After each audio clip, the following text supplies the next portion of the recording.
चाचा जी, आप गोबर कब खोदेंगे? तांग युक्सिन ने अपनी छोटी सी नाक सिकोड़ते हुए पूछा। और तांग जिजुन की हंसी और रोने की इच्छा के बीच की स्थिति बन गई थी। ठीक है, जब तुम सो जाओगे तो मैं इसे खोद दूंगा और फिर मैं तुम्हारे लिए कुछ मीठी दूध की कैंडी लाऊंगा, उसने जवाब दिया। तांग युक्सिन ने तांग जिजुन के कपड़े पकड़ लिए। ठीक है, अब तो वो सोएगी नहीं। उसका इरादा अपने दूसरे चाचा पर नजर रखने का था। पिछले जन्म में उसने किसी को नहीं रोका था, लेकिन इस जन्म में उसने जिजुन की जान बचाने का पक्का इरादा कर लिया था। तांग जिजुन ने फावड़ा उठाया और खाद खोदने के लिए तैयार हो गया। इन कामों को जल्दी निपटाना ही बेहतर था, क्योंकि फिलहाल खेतों में करने को कुछ नहीं था। उसके जाने के कुछ ही देर बाद तांग युक्सिन बिस्तर से उठी, लापरवाही से जूते पहने और उसके पीछे दौड़ पड़ी। उस समय तांग जिजुन गड्ढे से खाद निकालने में व्यस्त था। उसने पहले ही एक बड़ा गड्ढा खोद लिया था और वह ठीक उसी में खड़ा था। दूसरे चाचा, दूसरे चाचा। तांग जिजुन ने अपना फावड़ा नीचे रख दिया। क्या उसने युक्सिन की आवाज सुनी थी? क्या वह सो नहीं रही थी? वह आमतौर पर सूर्यास्त तक नहीं जागती थी, इसीलिए वह उसके साथ खेलने के बजाय बाहर चला गया था। उसका बड़ा भाई एक कुशल किसान और बढ़ई था। अब खेतों में काम न होने के कारण वह इस खाली समय का फायदा उठाकर दूसरों के लिए कुछ टूल बना सकता था ताकि अपनी आमदनी बढ़ा सके। इन दिनों वही छोटी बच्ची की देखभाल कर रहा था। सौभाग्य से उसकी देखभाल करना आसान था और वह ज्यादा नखरे नहीं करती थी। उसका विचार था कि जब वह सो रही हो तो ये काम खत्म कर ले ताकि कुछ और पैसे कमाकर उसके लिए कुछ स्वादिष्ट चीजें खरीद सके। तो वह अब क्यों जाग गई थी? उसने अपना फावड़ा नीचे रख दिया और देखा कि तांग युक्सिन थोड़ी ही दूर खड़ी थी। उसका छोटा सा चेहरा पीला पड़ गया था। आखिर हुआ क्या था? वह झटपट उसके पास गया, लेकिन अपनी बदबू का एहसास होते ही वह थोड़ा असहाय महसूस करने लगा। वह जानता था कि छोटी बच्ची शियाओयू को साफ सफाई कितनी पसंद थी। दूसरे चाचा तांग युक्सिन दौड़कर आए और तांग जिजुन को गले लगा लिया, मानो उसके बदबूदार कपड़ों से उसे कोई फर्क नहीं पड़ा हो। लेकिन जल्द ही उसका चेहरा सिकुड़कर एक छोटी सी गांठ बन गया। दूसरे चाचा, आप बदबू मार रहे हैं। तांग जिजुन को पता था कि वह शिकायत करेगी। हाँ, दूसरे चाचा को पता है कि उनसे बदबू आती है। मैं घर जाकर नहाऊंगा और फिर खूब खुशबूदार हो जाऊंगा। हालांकि उनके बोलने से पहले ही उन्हें पीछे से अचानक पानी के छपछपाने की आवाज सुनाई दी। जैसे ही उन्होंने पीछे मुड़कर देखा, वे पूरी तरह से स्तब्ध रह गए और उनके माथे पर पसीना आ गया। तांग जिनियन ने जिस स्टूल पर वह काम कर रहा था उससे धूल झाड़ी। उसके बनाए स्टूल मजबूत होते थे और वह सामग्री बचाने में माहिर था। इसी वजह से वह खाली समय में दूसरे गांवों में बढ़ई का काम करके कुछ अतिरिक्त पैसे कमा लेता था। इस अतिरिक्त आमदनी के बिना वह केवल अपने खेत की कमाई से अपनी बेटी की जरूरतों को पूरा नहीं कर पाता। हालांकि वह देहाती था, फिर भी वह अपनी बेटी का हमेशा ध्यान रखता था और उसे शहर के बच्चों की तरह सबसे अच्छे कपड़े पहनाता था। अब जब उसे बेहतर जीवन की उम्मीद जगी थी तो उसने और अधिक पैसे बचाने का निश्चय कर लिया था। वह चाहता था कि उसकी बेटी सबसे सुंदर कपड़े पहने, सबसे स्वादिष्ट खाना खाए, हाई स्कूल जाए और अंततः कॉलेज में पढ़े। एक पति के रूप में उनकी असफलता ही उनकी पत्नी को अपने पास न रख पाने का कारण थी। इसलिए उन्होंने अपनी बेटी को अन्य तरीकों से क्षतिपूर्ति देने का प्रयास किया। उसने दोबारा स्टूल से धूल झाड़ी, फिर ऊपर से नीचे तक उसकी जांच की, ये देखने के लिए कि कहीं कोई खुरदुरा किनारा तो नहीं है। जिनियन भाई जिनियन, अचानक गांव का एक व्यक्ति हांफता हुआ दौड़कर आया। उसने एक दिशा की ओर इशारा किया, लेकिन सांस फूलने के कारण वह कुछ बोल नहीं पा रहा था। क्यांगवा, क्या हाल है? कोई परेशानी तो नहीं? तांग जिनियन ने लकड़ी का एक और टुकड़ा उठाया और सोचने लगा कि क्या इससे एक और छोटी कुर्सी बनाई जा सकती है। क्यांगवा अचानक उछल पड़ा और अपने घुटने पर हाथ मारा। जिनियन, जल्दी जाकर देखो, गांव के प्रवेश द्वार पर स्थित गोबर का गड्ढा ढह गया है। ढह गया? तांग जिनियन आश्चर्यचकित होकर बोला, यह अचानक कैसे ढह गया? हाँ, ये ढह गया, क्यांगवा ने रुंधे हुए स्वर में कहा। जिनियन, जल्दी जाकर देखो, मैंने सुना है कि तुम्हारा भाई जिजुन थोड़ी देर पहले गोबर हटा रहा था।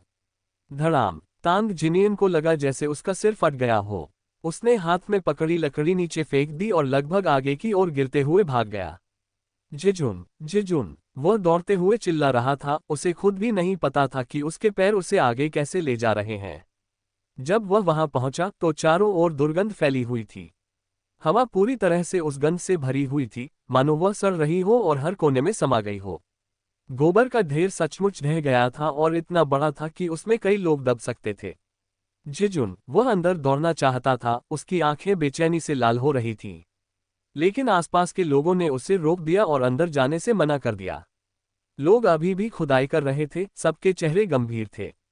घुटनों में कमजोरी महसूस करते हुए तांग जिनियन फूट फूट कर रोने लगा। दोनों भाई जीवनयापन के लिए एक दूसरे पर निर्भर थे। माता पिता के देहांत के बाद जिजुन उनके लिए बेटे के समान था। उनका जीवन कैसा था, यह बाहरी लोग शायद न समझ पाए, लेकिन वे इसे अच्छी तरह जानते थे। उनका जीवन काफी कठिन रहा था। दोनों वयस्क हो गए, अपना परिवार बसा लिया और अभी 20 साल के ही हुए थे। अब अचानक एक दूसरे को खो देना कितना दुखद होगा। भाई, अचानक ऐसा लगा जैसे कोई उसे पुकार रहा हो। तांग जिनियन ने अपनी आंखें सिकुड़ी और सामने खड़े व्यक्ति को देखकर लगभग अपनी आंखें बाहर निकाल लीं। जिजुन, भाई, मैं हूं। तांग जिजुन ने तांग युक्सिन का हाथ पकड़ते हुए कहा, उनकी आंखों में भी आंसू थे। किसने कहा कि मर्द रो नहीं सकते? गांव के सभी मर्द पहले भी रो चुके थे। उनके आंसू दर्द से नहीं, बल्कि कृतज्ञता से थे, इस बात की कृतज्ञता कि वे जीवित रह सकते हैं, अपने परिवार के साथ रह सकते हैं, अपने प्रियजनों की देखभाल कर सकते हैं। तांग जिनियन ने झटपट अपने आंसू पोंछे और जमीन से उठ खड़ा हुआ। वह कुछ कदम दौड़कर अपने भाई के पास गया, उसकी बाह को छुआ और फिर उसके सिर को। जिजुन, तुम ठीक हो ना? मैं ठीक हूं, तांग जिजुन मुस्कुराते हुए बोला और तांग युक्सिन को गोद में उठा लिया। इस बार हम युक्सिन के एहसानमंद हैं। उसने मेरी जान बचाई। अगर वह मुझे ढूंढने नहीं आती तो शायद मैं वहीं दफन हो गया होता। उस दृश्य के बारे में सोचते ही अब भी उसके पूरे शरीर पर ठंडे पसीने छूट रहे थे। 1 मिनट भी बहुत देर हो जाती। जी हाँ, 1 मिनट बाद भी। अगर युक्सिन दौड़कर नहीं आता तो नतीजा ये होता कि वह गोबर के ढेर में दब जाता और उसकी मौत हो जाती। तांग जिनियन ने अपनी बेटी को इतनी कसकर गले लगाया कि तांग युक्सिन को दर्द होने लगा। लेकिन तांग युक्सिन ने फिर भी मासूमियत का नाटक किया, हालांकि उसकी मुट्ठी ठंडे पसीने से भीगी हुई थी। घर वापस आने के बाद तांग जिनियन ने अपने भाई को उपदेश देना शुरू कर दिया। मैंने तुम्हें कितनी बार कहा है कि ऐसा मत करो, ये कितना खतरनाक है। फिर भी तुम मेरी बात क्यों नहीं सुनते? मैंने तुमसे कहा था कि मेरे साथ बढ़ाई का काम सीखो, लेकिन तुम इस गोबर के धंधे में लगे हुए हो। इसी तरह चलते रहे तो तुम इतने बदबूदार हो जाओगे कि तुम्हें कोई पत्नी नहीं मिलेगी। भला ऐसे बदबूदार आदमी से कौन शादी करना चाहेगा? तुम तांग परिवार का नामो निशान मिटा दोगे। मरने के बाद तुम हमारे माता पिता का सामना कैसे करोगे? तांग जिनियन को इतनी डांट पड़ी कि वह एक सताई हुई छोटी बच्ची की तरह वहीं खड़ा रह गया। पसीना पोंछते हुए उसे एहसास हुआ कि इतनी डांट सहना आसान नहीं है। उसकी नजरें इधर उधर भटकने लगीं। वो छोटी बच्ची कहाँ गई? वो अपने चाचा को बचाने के लिए यहाँ क्यों नहीं है? इस रफ्तार से तो चिल्लाते चिल्लाते तुम्हारे चाचा का चेहरा खून से लथपथ हो जाएगा। हालांकि तांग युक्सिन का नन्हा सा सिर अपने पिता के पीछे से निकला। फिर अपने नन्हे मुन्ने हाथों से, जो कोमल अदरक जैसे दिखते थे, उसने अपना नन्हा सा चेहरा सहलाना शुरू कर दिया। तांग जिजुन को ऐसा महसूस हुआ जैसे वह मौके पर ही 1 लीटर खून की उल्टी कर दे। आम तौर पर वह बच्ची प्यारी थी, लेकिन अब उसका व्यवहार दिल में छुरा घोंपने जैसा था। इस बीच तांग जिनियन अभी भी गुस्से में बड़बड़ा रहा था। वह आमतौर पर मिलनसार व्यक्ति है, लेकिन एक बार जब उसकी सहनशीलता की सीमा पार हो जाती है तो वह किसी को नहीं छोड़ता। तुम मुझे बताओ, अगर एक दिन तुम गोबर से मारे जाओ तो मरने के समय हम भाई हैं, ये बात कहने की हिम्मत मत करना। मुझे तुम्हारी इस बेइज्जती पर बहुत शर्म आएगी। भाई, अगर मैं मर जाऊं तो किसे फर्क पड़ेगा कि मुझसे बदबू आ रही है? तांग जिजुन के होंठ फड़कने लगे। वे आधे घंटे से बहस कर रहे थे। क्या हम गोबर शब्द का जिक्र करना बंद नहीं कर सकते? हमारे माता पिता पाताल लोक में हैं। तांग जिनियन अपने भाई की महत्वाकांक्षा की कमी से सचमुच दुखी था। फिर उसे पहले हुई घटना याद आई। अगर तांग जिजुन गोबर में दबकर मर जाता तो वह फिर कभी अपने माता पिता का सामना नहीं कर पाता। अब आपको गोबर से निपटने की अनुमति नहीं है। तांग जिनियन ने तांग जिजुन पर चिल्लाते हुए कहा, अगर तुमने ऐसा करना जारी रखा तो मैं तुम्हारी टांगें तोड़ दूंगा। उन्हें ये शब्द कहने में असहजता महसूस हुई। गोबर, बस गोबर। वह अपना सिर मेज के नीचे झुकाने ही वाला था कि उसने देखा कि तांग युक्सिन अपने पिता के पैर से चिपकी हुई है। उसे आश्चर्य हुआ जब तांग युक्सिन ने अपनी अर्धचंद्राकार आंखों को ऊपर की ओर झुकाया और अपने छोटे से चेहरे को खुजलाया। हताश होकर तांग जिजुन अपने बालों को इतना बिखेरना चाहती थी कि वे चिड़िया के घोंसले जैसे दिखने लगे। गांव में गोबर का ढेर गिरने की खबर से लोग बेहद सतर्क हो गए। उस दौर में जीवन बेहद नाजुक था। एक छोटी सी गलती भी जान ले सकती थी, इसलिए खतरनाक कामों से बचना ही बेहतर था। गांव के गोबर के गड्ढे की तरह अब कोई भी गोबर ढूंढने की हिम्मत नहीं करता था, क्योंकि पैसे के लिए जान जोखिम में डालना ठीक नहीं था। खासकर गोबर में दबकर जिंदा मर जाना तो और भी बुरा था। यह एक शर्मनाक और अपमानजनक मौत होती। गांव वाले अंधविश्वासी थे और कोई भी ऐसा नहीं चाहता था। चाचा झोंग, आपकी मदद के लिए धन्यवाद, तांग जिनियन ने अपनी बेटी को चेन झोंग के पास छोड़कर कहा। तांग युक्सिन को चेन झोंग के घर की औषधीय जड़ी बूटियों की खुशबू बहुत पसंद थी। इसलिए जब भी तांग भाई व्यस्त होते थे, वे अपनी छोटी बहन युक्सिन को यहीं छोड़ देते थे। इसमें कोई दिक्कत नहीं है, मुझे भी उसके साथ समय बिताना अच्छा लगता है, वह काफी होशियार है। समय से पहले समझदार, तांग युक्सिन ने अपनी उंगलियां कुतरते हुए कहा। 30 साल की उम्र पार कर चुकी एक महिला होने के नाते, जिसने एक भरा पूरा जीवन जी लिया था, बच्चे होने का नाटक करना खुद के लिए अन्याय था। तांग जिनियन के काम पर चले जाने के बाद चेन झोंग ने तांग युक्सिन का हाथ पकड़ा और उसे औषधीय जड़ी बूटियों के बारे में सिखाने लगा, यहाँ तक कि पिछली कक्षा के पाठों पर उसकी परीक्षा भी लेने लगा। ऐसा लग रहा था मानो वह जानबूझकर उसे प्रशिक्षित कर रहा हो, जबकि वह केवल 3 साल की थी। चाहे वह उसे कितनी भी होशियार क्यों न लगे, वह किसी विलक्षण प्रतिभा से बहुत दूर थी। लेकिन चेन झोंग एक जबरदस्ती खिलाई जा रही बत्तख की तरह थी, जो उसके दिमाग में लगातार चीजें ठूंस रही थी, मानो उसे फटने का भी डर न हो। और अब नतीजा ये था कि वह अभी तक फटी तो नहीं थी, लेकिन चेन झोंग अब भी उसके दिमाग में ज्ञान भर रही थी। फिर भी तांग युक्सिन को सुनना बहुत अच्छा लगता था। जब तक बात चिकित्सा कौशल से जुड़ी होती, उसे बेहद पसंद आती थी। अपने पिछले जीवन में वह एक भरोसेमंद आंतरिक चिकित्सक थी। उनके गुरु ने एक बार कहा था कि उनका स्वभाव अच्छा है, वह अकेलेपन को सहन कर सकती है और स्थिर है। ऑपरेशन में वह निर्णायक और दृढ़ निश्चयी थी। अगर किसी चीज को सिलने की जरूरत होती तो वह सिल देती, अगर किसी चीज को काटने की जरूरत होती तो वह काट देती। बस अफसोस की बात यह थी कि उनका जन्म किसी चिकित्सक परिवार में नहीं हुआ, वरना उनकी उपलब्धियां और भी बड़ी हो सकती थीं। उस समय वह उस अस्पताल में एक मामूली आंतरिक चिकित्सा डॉक्टर के रूप में कार्यरत थी, कोई खास उत्कृष्ट पदवी नहीं। शायद कुछ और दशकों की कड़ी मेहनत के बाद वह निदेशक या कुछ और बन सकती थी। दुर्भाग्यवश उनकी उम्र इतनी लंबी नहीं रही। अब इन जड़ी बूटियों के साथ उनका संपर्क उन्हें अपार आनंद प्रदान करता था। हर दिन इन जड़ी बूटियों की सुगंध सूंघने मात्र से ही उसका मन बहुत खुश हो जाता था। भले ही चेन झोंग उसकी उभरती हुई समझ को बेरहमी से परखने की कोशिश करता था, वह खुशी खुशी उसे ऐसा करने देती थी। दादाजी तुम्हें कुछ दे रहे हैं, चेन झोंग ने तांग युक्सिन का छोटा हाथ पकड़कर उसे अपने अध्ययन कक्ष में ले गए। चेन झोंग के पास असंख्य पुस्तकें थीं, जिनमें से कई प्राचीन थीं, शायद अस्तित्व में उनकी एकमात्र प्रतियां ही मौजूद थीं। उसने एक कागज खोला और तांग युक्सिन के सामने घुटनों के बल बैठ गया। युक्सिन इतनी छोटी थी कि वह किसी वयस्क की जांघ तक भी मुश्किल से पहुंच पाती थी।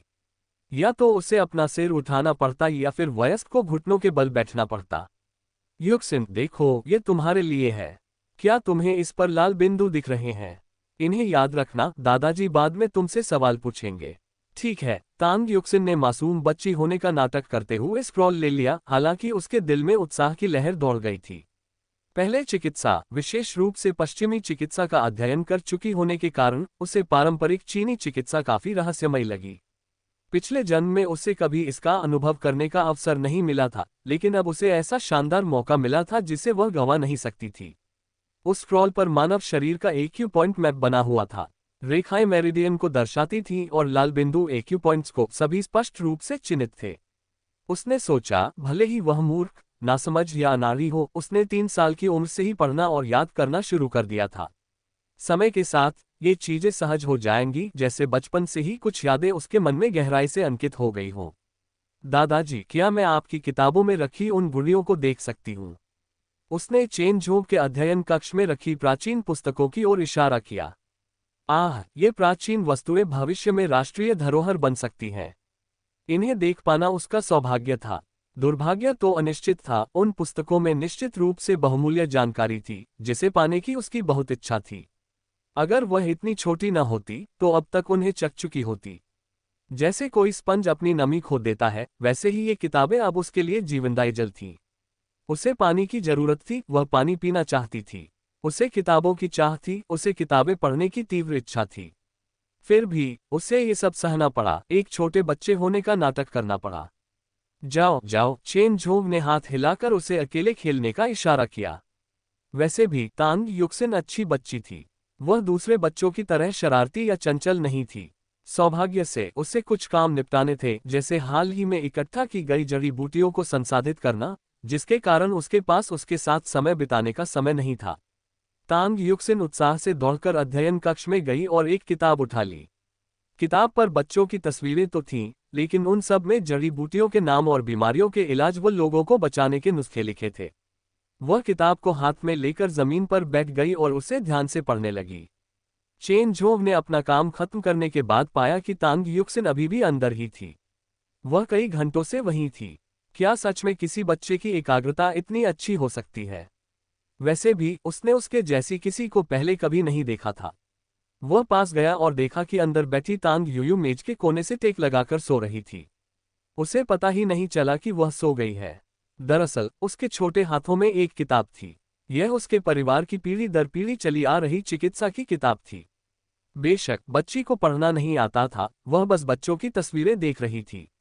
और इस तरह वह पढ़ते पढ़ते सो गई। चेन झोंग ने सिर हिलाया। उसने तांग युक्सिन को ओढ़ाने के लिए एक कंबल लाया और उसे सोने दिया। बच्चे तो हमेशा बच्चे ही होते हैं, उनकी चंचलता तो हमेशा बनी रहती है। उसके जाने के बाद तांग युक्सिन ने अपनी आंखें खोली। उसकी आंखें चमक रही थीं, नींद का कोई संकेत नहीं था। वास्तव में वह पूरी तरह से जाग रही थी। उसने चेन झोंग के कदमों की आहट सुनने के बाद ही सोने का नाटक किया था। उसे लगता था कि एक बेफिक्र 3 साल की बच्ची होना ही बेहतर है। चेन झोंग ने कहा कि वह असाधारण रूप से होशियार थी, लेकिन इतनी होशियारी होना वरदान नहीं बल्कि अभिशाप था, खासकर इस युग में। गांव वाले बहुत अंधविश्वासी थे। किसी भी असामान्य चीज को राक्षसी माना जाता था। वह नहीं चाहती थी कि उसे राक्षसी समझा जाए, इसलिए उसे भविष्य में सावधान रहना होगा। उसने किताब के पन्ने फिर से पलटे और रुचि के साथ पढ़ना शुरू कर दिया। हालांकि वह बहुत सावधान थी। वह किताब पढ़ रही थी, लेकिन उसके कान आसपास की आवाजों पर भी लगे हुए थे। जब भी चेन झोंग अंदर आने वाला होता, वह या तो खेल रही होती, या सो रही होती, या किताब को उल्टा पकड़े होती, या खुद से कुछ बुदबुदा रही होती। वह एक सामान्य बच्ची की तरह व्यवहार कर रही थी।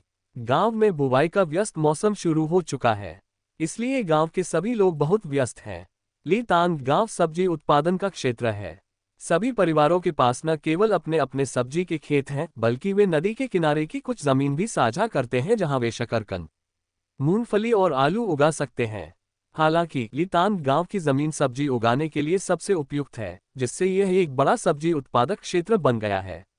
आसपास के गांव भी सब्जी उत्पादन क्षेत्र हैं, जिनमें उनके अपने सब्जी थोक केंद्र हैं।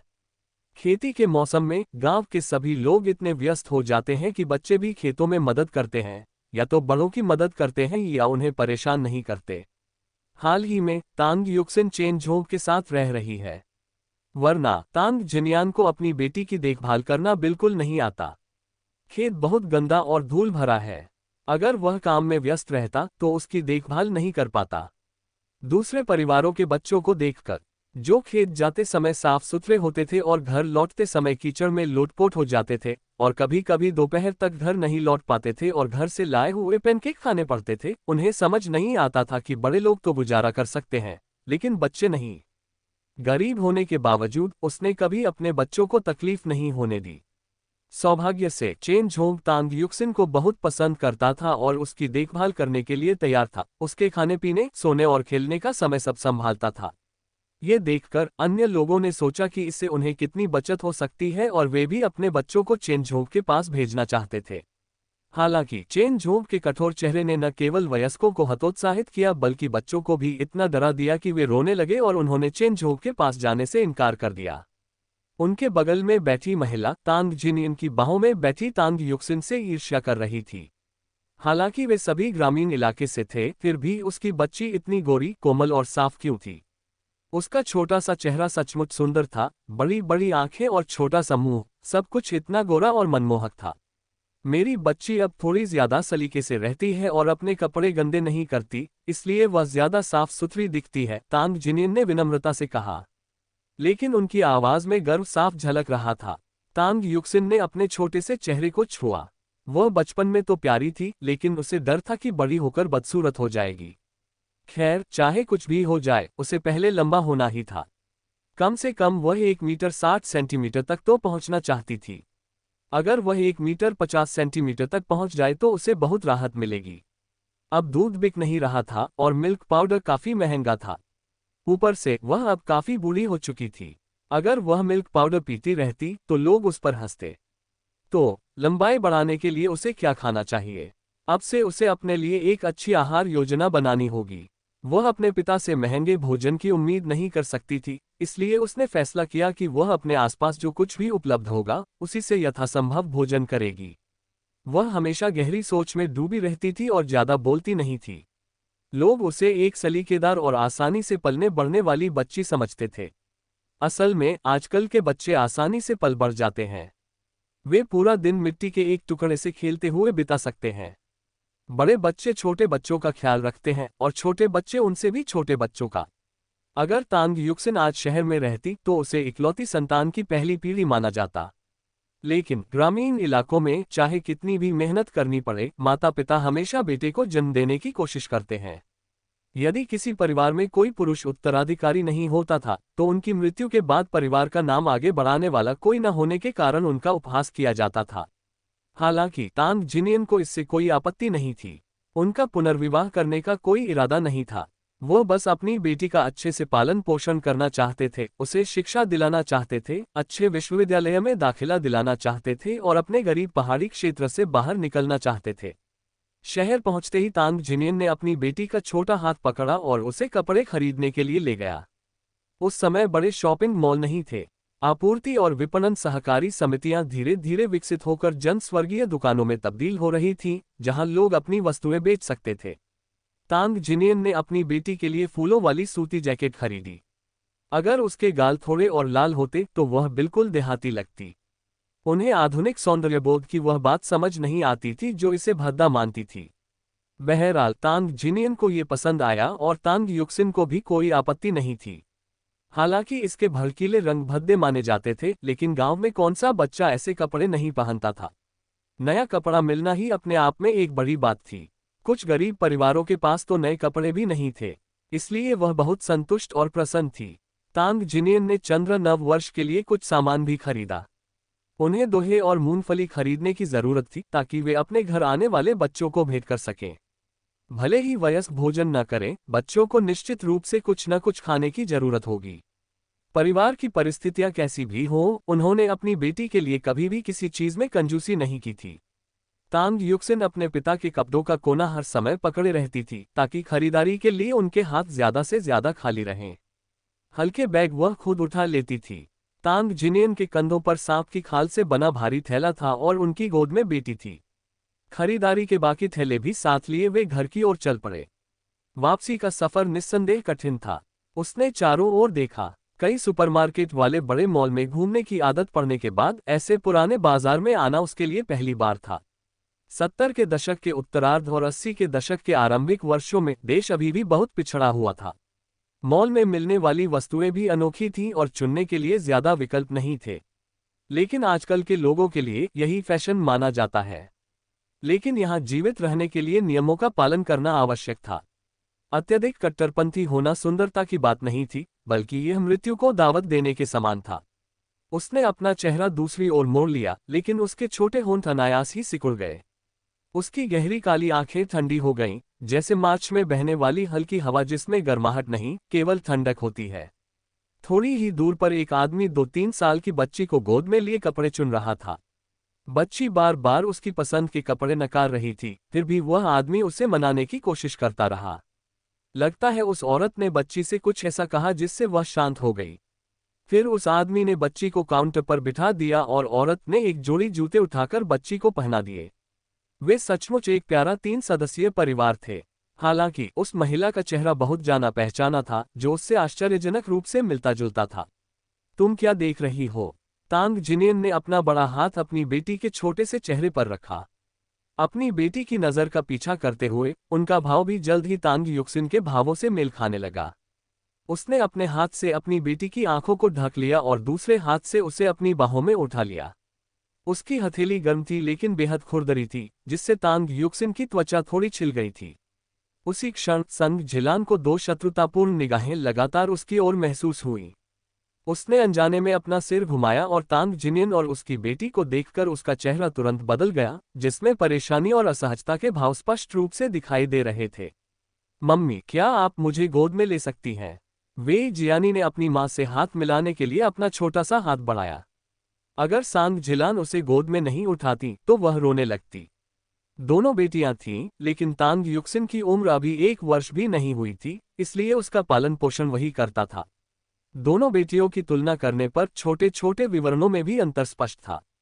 सांग जिलान वे जियानी से प्यार करते थे। सांग जिलान के लिए तांग युक्सिन सिर्फ किसी और की बेटी हो सकती है। उस क्षण तांग जिनियन की आंखें तेज चाकू की तरह हो गईं और उसने सांग जिलान को गुस्से से घूरते हुए देखा। फिर उसने अपना थैला उठाया और बाहर चला गया। इस जीवन में उसके लिए सांग जिलान को कभी माफ करना असंभव था। हालांकि वह अचानक रुक गया, मानो उसे कुछ एहसास हुआ हो, जिससे उसका चेहरा और भी अप्रिय हो गया। युक्सिन, तुम्हें कैसे पता चला कि तुम्हारी एक छोटी बहन है? तांग जिनियन ने अपनी बेटी से पूछा, जो बच्ची अभी अभी सांग जिलान की गोद में थी और जिसने सांग जिलान को अपनी मां कहा था। वह देखने में बिल्कुल सांग जिलान जैसी लग रही थी। तभी उन्हें याद आया कि युक्सिन जब कुछ ही महीनों की थी, तब सांग जिलान 1 साल से भी ज्यादा समय के लिए गायब हो गई थी। क्या ऐसा हो सकता है? तांग युक्सिन ने भी अपनी पोशाक को कसकर पकड़ लिया, यह महसूस करते हुए कि तांग जिनियन को कुछ शक होने लगा है। उसने अपनी नजरें झुका लीं और जानबूझकर बचकानी आवाज में बोली, मम्मी ने कहा कि ये कपड़े अंकल की छोटी बहन के लिए थे। उन्होंने कहा कि छोटी बहन बहुत दयनीय हालत में है और उसकी कोई मां नहीं है। लेकिन पापा, अंकल की छोटी बहन कहाँ है? तांग जिनियन ने अपनी बेटी को थोड़ा और कसकर गले लगाया। शिनशिन, क्या तुमने अभी अपनी मां को देखा? तांग युक्सिन ने सिर हिलाते हुए कहा, मुझे नहीं पता। शिनशिन को मम्मी याद नहीं है। अभी जो आंटी दिख रही थी, वो मम्मी जैसी लग रही थी, लेकिन वो मम्मी नहीं है क्योंकि उनकी अपनी एक बच्ची है। वह झूठ बोल रही थी। असल में वह कुछ लोगों और घटनाओं को कैसे भूल सकती थी? चाहे उसे अपना जीवन 2, 3 या 4 बार भी जीने का मौका मिले, वह कभी नहीं भूलेगी। खासकर संग जिलान का चेहरा, चाहे वह राख में तब्दील हो जाए, वह उसे नहीं भूलेगी। उसे सबसे ज्यादा जो याद था, वह था उसका ठंडा चेहरा, उसका पक्षपातपूर्ण व्यवहार और जन्म से लेकर मृत्यु तक उसके और उसके पिता के साथ उसका किया गया उसका हेरफेर। हमारी शिनशिन कितनी समझदार है, उसे पता चल गया कि वो उसकी मां नहीं है। तांग जिनियन ने मुस्कुराते हुए अपनी बेटी के बालों पर हाथ फेरते हुए कहा। हालांकि उनकी आंखों में एक अजीब सी उदासी थी, जो अभी भी सांग जिलान की वजह से थी। उसने सचमुच किसी और के बच्चे को अपने बच्चे से ज्यादा प्यार किया था। वह मेरी मां नहीं है, तांग युक्सिन ने अपने होंठ सिकुड़ते हुए कहा। उसने शिनशिन के लिए कभी जूते नहीं पहनाए। और वाकई तांग युक्सिन के ऐसा कहने के बाद तांग जिनियन ने इस पर कोई सवाल नहीं उठाया। उसे सच में विश्वास था कि सांग जिलान का दिमाग चर्बी के सेवन से खराब हो गया है। वह अपनी बेटी को बहुत प्यार करता था और उसे किसी और की बेटी को प्यार करने देता था। घर लौटते समय तांग जिनियन अपने कंधों पर ढेर सारे सामान लादे हुए थे और एक हाथ से अपनी बेटी को थामे हुए थे। वे भले ही एक साधारण किसान थे और अशिक्षित थे, लेकिन उनके कंधे इतने मजबूत थे कि वे अपनी बेटी को हवा और बारिश से बचा सकते थे। उसके कंधों पर पूरे परिवार का भार था और वे उसकी बेटी का भार भी उठा सकते थे। क्या सोच रही हो? चेन जोंग ने हाथ बढ़ाकर तांग युक्सिन के माथे पर हल्के से थपथपाया। क्यों ख्यालों में खोई हुई हो? क्या आज तुम्हें अपनी गुड़ियों को देखना अच्छा नहीं लग रहा? फिर उसने मेज पर खटखटाया, जिससे तांग युक्सिन का ध्यान वापस उसकी ओर गया। तांग युक्सिन ने माथे को छूते हुए मुंह बनाया और बोली, दादाजी, दर्द हो रहा है? क्या अभी भी दर्द हो रहा है? चेन जोंग ने फिर से दस्तक दी, तुम्हारी किताब उल्टी रखी है। आज तुम इतनी परेशान क्यों हो? अपनी गुड़ियों को ध्यान से देखो, इससे तुम्हें भविष्य में फायदा होगा। लेकिन तांग युक्सिन के चेहरे पर हैरानी का भाव था। वह अभी अभी 4 साल की हुई थी। भला वह क्या समझ सकती थी? जिन गुड़ियों की वे बात कर रहे थे, वे इन किताबों में मौजूद चित्र थे। कुछ एक्यूपॉइंट मैप थे, कुछ मेरिडियन मैप थे, कुछ पारंपरिक चिकित्सा में इस्तेमाल होने वाले पौधों के नाम थे, और कुछ उस बारे में थे जिसे वे पीढ़ी और प्रतिबंध आदि का संबंध कहते थे। पारंपरिक चीनी चिकित्सा यिन और यांग के संतुलन, 5 तत्वों के रूपांतरण, ऋतुओं के अनुरूप चलने और शरीर की जीवन शक्ति के संवर्धन पर जोर देती है। ये सब बातें तांग युक्सिन ने 1 साल के अध्ययन के बाद समझी थीं, और चेन झोंग उन्हें रोजाना उसके दिमाग में इस तरह ठूंसता था जैसे किसी बत्तख को जबरदस्ती खाना खिलाया जा रहा हो। शायद बड़े लोग भी इन जटिल सिद्धांतों को न समझ पाएं, लेकिन ये सब उसके दिमाग में इस तरह डाले गए थे कि वह चाहे कितना भी समझ पाए और पचा ले, बात खत्म ही नहीं हुई। बेशक हर बार जब वह पूछता तो तांग युक्सिन अपना सिर हिला देती, भले ही उसने ये बातें दिल से याद कर ली हों, लेकिन वह चेन झोंग को कभी नहीं बताती। इसके बावजूद कभी कभी वह थोड़ी सुस्त लगती थी, जिससे चेन झोंग को निराशा और दृढ़ संकल्प दोनों महसूस होते थे, और वह उसे खिलाना जारी रखता था। उसने किताबों से भरे कमरे की ओर देखा, वह यहाँ मौजूद आधी से ज्यादा किताबें पढ़ चुकी थी। अगर उसे सारी किताबें पढ़नी होती तो शायद कुछ और साल लग जाते। वह कुछ याद रख पाती थी, क्योंकि आखिर वह इतनी होशियार तो नहीं थी, और याददाश्त के सहारे कुछ बातें याद कर लेती थी।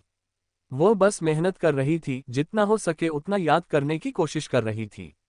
हालांकि एक बच्चे की तेज याददाश्त की बदौलत ये यादें उसके साथ बढ़ती गईं, और वह काफी कुछ याद रख पाए। जब भी वह कोई किताब उठाती, चेन झोंग उसे समझाता और फिर उसे और याद आ जाता। इस तरह वह 70-80% बातें याद रखने में कामयाब रही।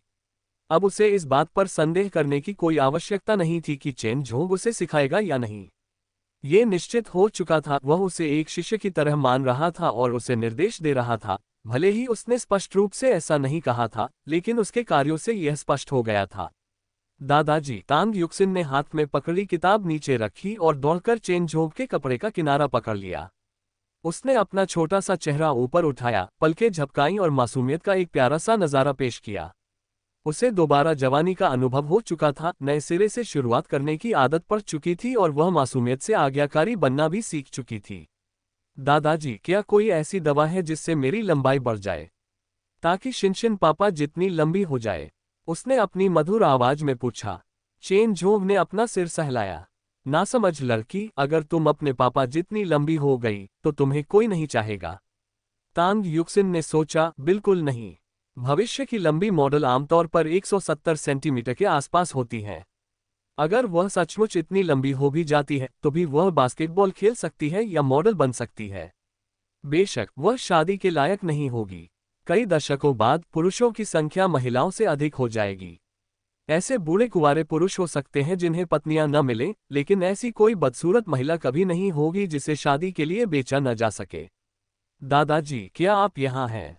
उसने अपनी छोटी सी नाक सिकोड़ी, चाहे उसे बिजली के खंभे जितनी लंबी ही क्यों न होना पड़े। वह बौनी नहीं बनना चाहती थी। वह अब हर दिन ऊंची एड़ी के जूते पहनकर अपने पैरों में दर्द नहीं करना चाहती थी, न ही छिपी हुई एड़ी वाले जूते खरीदना चाहती थी। वास्तव में उसे अपनी लंबाई में कुछ सेंटीमीटर और बढ़ाने में कोई आपत्ति नहीं थी। वह हर बार पैंट खरीदते समय 10 युआन खर्च नहीं करना चाहती थी, सिर्फ उन्हें ठीक करवाने के लिए, जिससे न केवल उसके पैसे बर्बाद होते थे बल्कि पैंट का स्टाइल भी बिगड़ जाता था। और वह टखने तक की ड्रेस को नाइटगाउन की तरह इस्तेमाल नहीं करना चाहती थी। मुझे सोचने दो, चेन झोंग ने अपनी ठुड्डी सहलाते हुए कहा। अगर वह कोई प्राचीन व्यक्ति होते तो इस तरह से उनका व्यवहार उन्हें बुद्धिमान और शांत स्वभाव का दिखाता। लेकिन आधुनिक लोग दाढ़ी बढ़ाने के आदी नहीं हैं, इसलिए ये थोड़ा अजीब लग रहा था।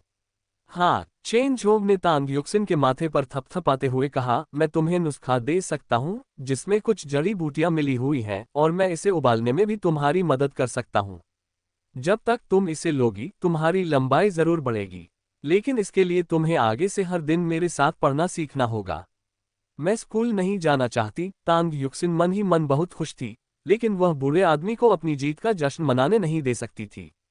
उसने पहले ही उसका सारा उत्साह निचोड़ लिया था। उसे डर था कि चेन झोंग उसकी नन्ही सी कली को जड़ से उखाड़ देगा। अगर तुम लंबा होना चाहती हो तो तुम्हें स्कूल जाना होगा, चेन झोंग ने अपनी आंखें सिकुड़ते हुए बेचारी युक्सिन को बेरहमी से धमकाया। तांग युक्सिन की आंखें लाल हो गईं। अब वह बच्ची होने की आदी हो चुकी थी और आसानी से अपने आंसुओं को रोक सकती थी। उसकी आंखों में आंसू भरे हुए थे और वह बहुत दयनीय लग रही थी, और एक बड़ा आंसू उसके गाल पर बह रहा था। दादाजी, क्या मैं बिना लिखे भी लंबा हो सकता हूँ? नहीं, चेन झोंग ने अपना चेहरा लंबा कर लिया, ठीक वैसे ही जैसे तांग युक्सिन ने उसे पहली बार देखा था, उदासीन, अभिमानी और निश्चित रूप से चिड़चिड़े स्वभाव का। तांग युक्सिन ने अपनी उंगली चिबाए और अपने बचकाने व्यवहार पर आंखें घुमाईं, ये समझते हुए कि उसे पूरी चाल चलनी होगी। उसे जानबूझकर हार माननी होगी। उसने सिसकते हुए कहा, तो दादाजी, मैं लिखना सीख जाऊंगी, मैं लंबी होना चाहती हूँ, मैं अंकल पिंगुआ जितनी छोटी नहीं रहना चाहती। पिंगुआ एक ग्रामीण था, मात्र 149 सेंटीमीटर लंबा। वह छोटा और मोटा था और तरबूज जैसा दिखता था। उसकी उम्र 30 से अधिक थी, फिर भी उसे पत्नी नहीं मिली थी। जब भी गांव के बच्चे ठीक से खाना नहीं खाते थे तो उन्हें चेतावनी दी जाती थी कि उनका भी हाल पिंगुआ जैसा होगा, यानी कोई उन्हें नहीं चाहेगा। बेशक तांग युक्सिन उनमें से एक थी। अपने पिछले जीवन को याद करते हुए, जब उसकी लंबाई केवल 152 सेंटीमीटर थी और वह मुश्किल से 150 सेंटीमीटर से थोड़ी अधिक थी, तांग युक्सिन को सपने में भी रोने का मन करता था। इसलिए लंबाई बढ़ाने के लिए उसे सबसे अमानवीय अनुरोध भी मानने पड़े। वह लिखावट सीखना नहीं चाहती थी। वह पहले ही काफी समय से स्कूल जा रही थी। नए सिरे से शुरुआत करना उसके लिए किसी यातना से कम नहीं था। ऊपर से वह सिर्फ 4 साल की थी। उस जैसी नन्ही पर इतनी तकलीफदेह स्थिति पैदा करना अनुचित था। जब वह जाने लगी तो चेन झोंग ने उसे जड़ी बूटियों से भरा एक थैला दिया और कहा, इसे घर ले जाओ और अपने पिता से अपने लिए पैरों को धोने का घोल तैयार करने को कहो। ज्यादा नहीं लगेगा, बस थोड़ा सा। ये थैला 1 महीने तक चलेगा। खत्म होने पर मुझे वापस दे देना। और हाँ, उसने सख्ती से कहा, कल मेरे साथ लिखावट सीखने आना याद रखना। ठीक है। तांग युक्सिन ने अपने नन्हे हाथों से छोटा सा थैला उठाया। वह भारी नहीं था, बल्कि काफी हल्का था। उसमें पत्तों, घास, जड़ों और ऐसी ही कुछ चीजों के अलावा कुछ नहीं था। कम से कम उसे इसे पीना तो नहीं पड़ेगा।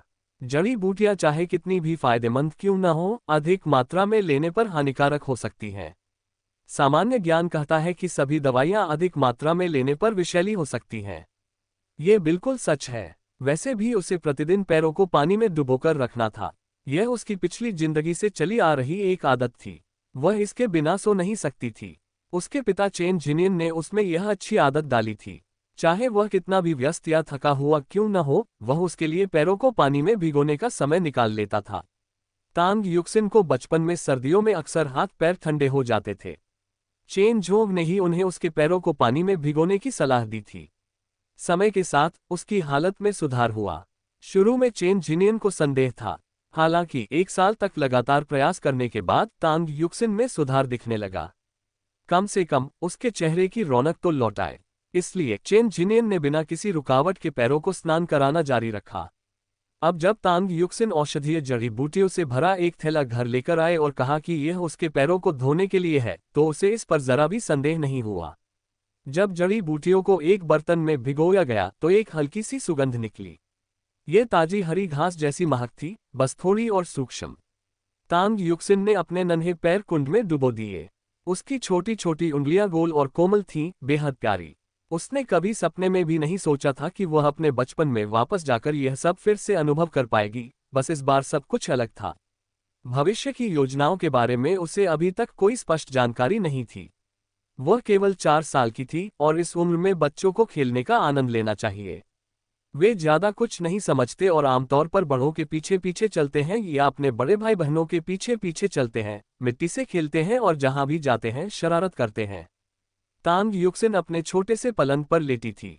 इतनी कम उम्र में अपना खुद का पलंग पाने के लिए उसने बहुत संघर्ष किया था। उसकी उम्र के बच्चे आमतौर पर अपने माता पिता के साथ सोते थे। अपने लिए ये छोटा सा अलग कमरा पाना उसके लिए बहुत मुश्किल था। वह जानबूझकर कई बार बड़े पलंग से गिर भी गई और दावा किया कि तांग जिनियन ने उसे गिराया था। उस समय तांग जिनियन अवाक रह गया। कई बार ऐसी ही घटनाएं होने के बाद उसके पास एक छोटे कमरे को विभाजित करके अपनी बेटी के लिए एक छोटा लकड़ी का पलंग बनाने के अलावा कोई चारा नहीं बचा था। यह 1 मीटर का पलंग था जिसमें रेलिंग लगी थी। इसके बावजूद उसे यह विश्वास करना मुश्किल लग रहा था कि सोते समय उसने अपनी बेटी को पलंग से गिरा दिया होगा। वह आमतौर पर सोते समय काफी शांत रहता था। क्या यह संभव था कि वह नींद में हिल गया हो? तांग युक्सिन को आखिरकार अपना छोटा सा कमरा मिल गया और अब उसे जानबूझकर बिस्तर से गिरने की जरूरत नहीं थी। कई बार गिरने के बाद उसके सिर पर कई चोटें आ गई थीं। शुरू में तांग जिनियन स्वाभाविक रूप से अपनी बेटी को लेकर चिंतित थे। वह रात में कई बार जाग जाते थे, इस डर से कि कहीं वह कंबल न हटा दे या बिस्तर से न गिर जाए। कुछ दिनों तक चुपके से उसे देखने के बाद उन्होंने पाया कि तांग युक्सिन बहुत शांति से सोती थी। वह न तो कंबल हटाती थी और न ही नींद में करवट बदलती थी। वह सुबह तक चैन से सोती थी और शुक्र है कि फिर कभी बिस्तर से नहीं गिरी। लगभग आधे महीने तक चिंता में डूबे रहने के कारण उन्हें नींद आना मुश्किल हो गया। आखिरकार उन्होंने अपनी चिंताओं को शांत करने में कामयाबी हासिल की। अंततः तांग युक्सिन को अपना खुद का निजी स्थान मिल गया। उसके हाथों में जो किताब थी वह उसने चेन झोंग से उधार ली थी। साथ ही उसके पास एक नोटबुक भी थी जिसमें उसने किताब के मुख्य बिंदुओं को लिख रखा था। वह चिकित्सा की पढ़ाई कर रही थी और जानती थी कि यह ज्ञान कितना महत्वपूर्ण है। कभी कभी उसे लगता था कि चेन झोंग के पास जो किताब है वह अपनी तरह की इकलौती किताब है जो शायद किसी अनजान जगह से लाई गई हो और उसके परिवार में पीढ़ी दर पीढ़ी चली आ रही हो। हालांकि ये किताबें ज्यादा दिन नहीं टिकेंगी। अगले वर्ष जब वह केवल 5 वर्ष की थी, एक भयंकर बाढ़ ने लीतांग गांव को अपनी चपेट में ले लिया। लगभग पूरा गांव बह गया, छतें लगभग बची ही थीं, किताबों का तो नामो निशान भी नहीं था। बाढ़ में किताबें धूल में मिल गईं। चेन झोंग का क्या हुआ, इस बारे में उसने कभी जानबूझकर पूछताछ नहीं की। सुना था कि लीतांग गांव को भारी नुकसान हुआ था और वह लगभग पूरी तरह नष्ट हो गया था। सरकारी सहायता से ही गांव का पुनर्निर्माण हो सका। गांव का कई वर्षों तक पुनर्निर्माण हुआ और धीरे धीरे दिन प्रतिदिन उसमें सुधार होता गया। उन वर्षों में ऐसा प्रतीत होता था मानो गांव अपने सबसे कठिन दौर से गुजर रहा हो। तांग युक्सिन उन किताबों को सहेजने के लिए बहुत छोटी थी। वह नाजुक थी और किसी भी संदेह से डरती थी। उसे डर था कि जिस जीवन के लिए उसने संघर्ष किया था वह आनंदमय नहीं बल्कि भयावह था। इसलिए उसका हर कदम पतली बर्फ पर चलने जैसा था। वह कोई भी गलती करने की हिम्मत नहीं कर रही थी। ग्रामीण लोग अंधविश्वासी थे, इसलिए वह खुलकर अपनी बात कहने की हिम्मत नहीं कर रही थी। इस प्रकार उसने चेन झोंग के पुस्तक संग्रह का धीरे धीरे और सोच समझकर उपयोग किया और जितनी हो सके उतनी पुस्तकों की नकल की। अपनी छोटी सी बांह हिलाते हुए उसने सोचा कि वह एक साल में कितनी पुस्तकें पढ़ पाएगी। वह दुर्लभ पुस्तकों की नकल करेगी, बाकी पुस्तकों को वह खोजने की कोशिश करेगी। अगर वह उन्हें ढूंढ पाएगी तो उसे उनकी नकल करने की आवश्यकता नहीं होगी। यह अक्षर कैसे लिखा गया है? एक झटके में तांग युक्सिन के हाथ पर चोट लगी। उसने झट से अपना छोटा सा पंजा पीछे खींच लिया, उसकी आंखों में पानी भर आया और उसने अपने होंठ भींच लिए। फिर उसने कागज पर बनाए गए अपने मनमौजी चित्र को देखा। एक किसान ने मुझसे 2 कंचे उधार लिए। मैंने कहा 3 दिन में लौटा देना, उसने कहा 4 दिन। मैं उसके घर की ओर चल पड़ा और चारों ओर चक्कर लगाने लगा। 3 लीक की कीमत 3-10 सेंट, एक टोफू के टुकड़े की कीमत 6 सेंट और कड़क कैक्टस की एक माला की कीमत 7 सेंट थी। मैं वही किसान हूँ। यह एक ऐसा खेल था जिसे ग्रामीण बच्चे खेलना पसंद करते थे। उसने बिना ज्यादा सोचे समझे बस मजे के लिए ही उसका चित्र बना दिया। तभी उसके हाथ पर चोट लग गई। वह तो अभी बच्ची ही थी। भला कोई बच्ची के साथ इतना क्रूर व्यवहार कैसे कर सकता है? चेन झोंग कुछ मामलों में सख्त थे, खासकर चिकित्सा कौशल में। वे ढिलाई नहीं बरत सकते थे। पहले अगर तांग युक्सिन किसी दवा का नाम गलत बोल देती थी तो उसे थप्पड़ पड़ते थे। चेन झोंग अक्सर कहते थे, दवा के नाम को कभी हल्के में मत लो। एक छोटी सी गलती भी जान ले सकती है। अगर आप गलत उच्चारण करते हैं तो आप उसे सुधार सकते हैं, लेकिन एक बार जान चली गई तो उसे वापस कैसे लाया जा सकता है? तांग युक्सिन ये बात अच्छी तरह समझती थी। वह इसे स्पष्ट रूप से याद रखने की पूरी कोशिश करती थी। ये गलतियां तो बस इसलिए हुई थी क्योंकि वह बच्ची थी। बच्चे गलतियां करते ही हैं। वह बस सामान्य जीवन जीना चाहती थी। ठीक से लिखो। चेन झोंग ने फिर से मेज पर हाथ पटका। उसका चेहरा घोड़े से भी ज्यादा लंबा था, जबकि तांग युक्सिन अपनी सुलेख की ब्रश पकड़े हुए लगभग रोने वाली थी। सचमुच सुलेख का ब्रश, चेन झोंग ने कहा, अच्छी लिखावट के बिना कोई अच्छा डॉक्टर कैसे बन सकता है? उन्होंने स्वीकार किया कि प्राचीन काल में डॉक्टर अक्सर अपनी विशिष्ट लिखावट शैली का इस्तेमाल करते थे ताकि कोई उनकी चिकित्सा पर्ची न चुरा सके। इस प्रकार उनकी लिखावट को आम लोगों के लिए समझना आमतौर पर कठिन होता था। भविष्य में कंप्यूटर और स्मार्टफोन होने के बावजूद हस्तलेख की जगह कोई भी चीज नहीं ले सकती थी। हस्तलेख किसी व्यक्ति का बाहरी रूप होता था। अतीत में उसका हस्तलेख न तो अच्छा था और न ही बुरा, लेकिन इतना तो था कि पढ़ा जा सके। बेशक वह देखने में सुंदर नहीं था। यदि उन्हें सुंदर पात्रों को लिखने का अवसर दिया जाए तो वह बहुत ही उत्सुकता से ऐसा करेगी। लेकिन वह महज 4 साल की बच्ची थी, एक अविकसित अंकुर। वह ठीक से कलम भी नहीं पकड़ सकती थी, भला वह अक्षर कैसे लिख सकती थी? हालांकि तांग जिनियन को इस बात की बहुत खुशी थी कि उनकी बेटी लिखना सीख सकती थी। गांव में कोई नर्सरी नहीं थी, इसलिए सभी बच्चे पत्थर, ईंट और मिट्टी से खेलते हुए इधर उधर भागते रहते थे।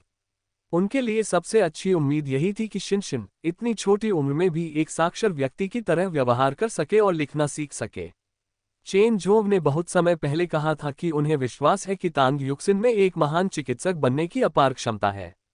वह एकाग्रचित्त थी, उसकी याददाश्त अच्छी थी और सबसे महत्वपूर्ण बात यह थी कि चिकित्सा में उसकी प्रतिभा असाधारण थी। इसलिए वह चाहते थे कि तांग युक्सिन उनसे पारंपरिक चीनी चिकित्सा सीखे। वह कितनी प्रगति कर पाएगी, यह कोई नहीं जानता था, ठीक वैसे ही जैसे कोई नहीं जानता था कि उनका जीवन कब समाप्त होगा। हालांकि अपनी चिकित्सा संबंधी कुशलता को अगली पीढ़ी तक पहुंचाना और अपने ज्ञान को लुप्त होने से बचाना ही इस समय उनके जीवन की सबसे बड़ी आशा थी। तांग युक्सिन जैसा शिष्य पाकर वे सौभाग्यशाली साबित हुए। जब उसने पहली बार औषधीय जड़ी बूटियों की गंध पहचानना सीखा, तब से एक नई शुरुआत हुई।